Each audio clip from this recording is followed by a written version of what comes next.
Not a day goes by where law enforcement isn't working with drugs, and they tell me the calls they receive every day regarding an overdose is at an all-time high.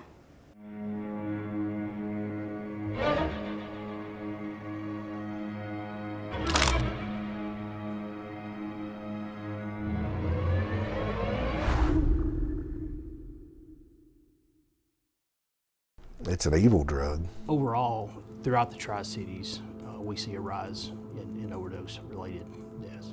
It's here. It's been here. It's something that we're dealing with day in and day out. It's a battle that we're constantly fighting.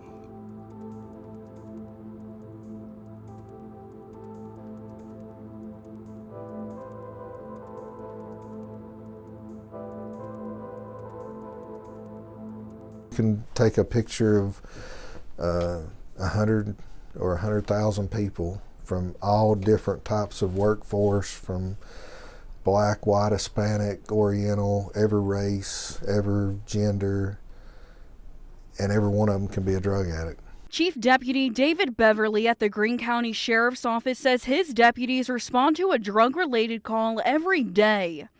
Our calls involving fentanyl has risen tremendously just over the past 3-4 years. Beverly says while responding to calls, several of his officers have been exposed and started to experience overdose symptoms. Luckily, no one was killed.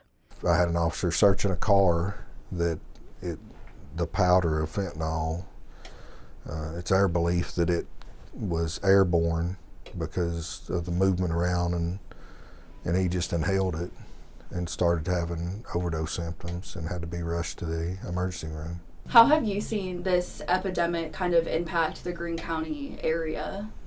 It was 55 overdose calls that we responded to, were dispatched to, and the year before that, in 22, was in the low 40s, and I think it was in the low 20s back in 2020.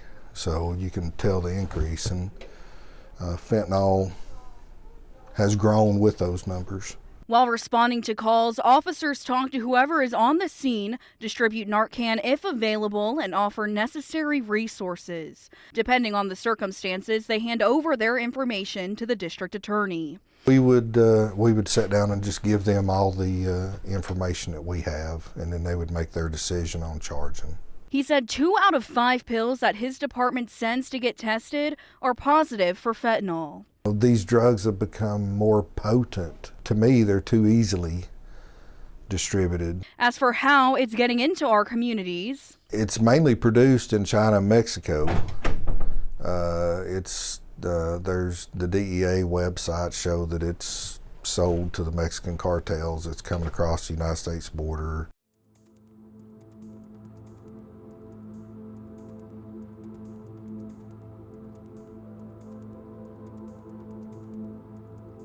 Out of all the drug trends that we've seen over the years, would you say this fentanyl epidemic is the deadliest? Yes, thus far, yes. And I can tell you that as far as our task force goes, fentanyl is the second leading drug that we seize in the Tri-Cities area, and that's only right below methamphetamine. the Tennessee Bureau of Investigation Assistant Special Agent in Charge Chuck Kimbrell tells me in 2022 in Greene County there were 33 drug-related deaths. That number increased to 41 deaths in 2023. It is highly addictive. It will kill you. Just grains of it alone will kill you.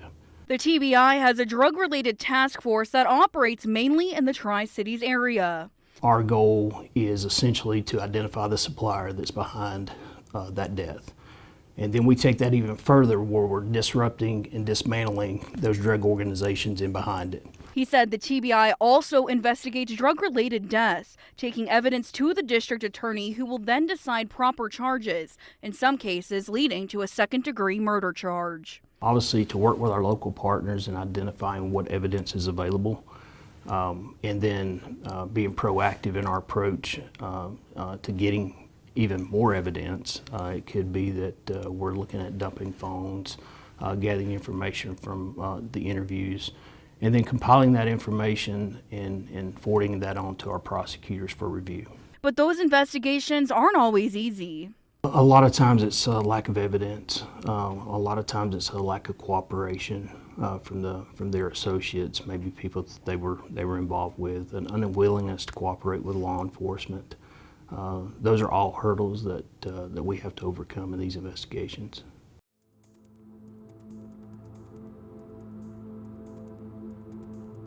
A complicated issue with an even more complicated solution. Oh, we're always learning, every day, every day. The solution to this is for those that are lucky to survive an overdose event is to seek out treatment. You have to hit your rock bottom. And that's the scary part with the drugs today, is that rock bottom could be the funeral home. And then there's no second chance. For people looking for help, there are resources available. I'll tell you how you can get help in part 3 of my special report, Killer High.